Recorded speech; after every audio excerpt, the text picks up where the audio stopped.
My name is Nzinga Murphy. My name is Amina Imani Murphy.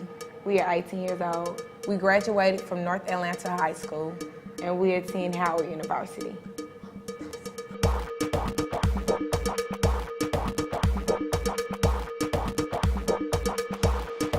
We were 3 years old when we first got into the water. We were 6 years old when we started competing.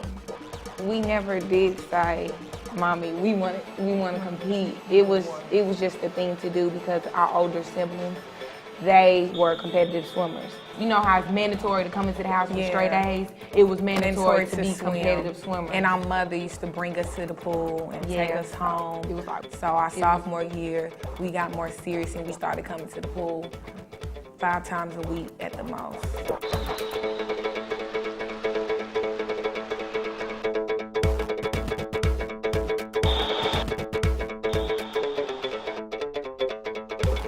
it's pretty hard to get to the Olympics, considering our circumstances and how we grew up, because we have to give up so much of our social life Swimming to is get such here. a demanding sport. Yeah, swimming is such a demanding sport. You have to be like really committed. I love to train and I love to compete, and I see it in the future as being in Olympic trials and going to the Olympics. I want to go to the Olympics, but my ultimate career is to be a math teacher or an accountant. My passion is to be a radio personality.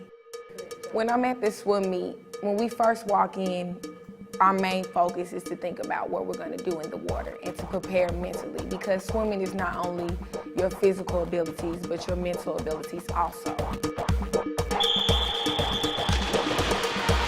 A couple of kids have came up to me and told me that they want to be fast in the water like me.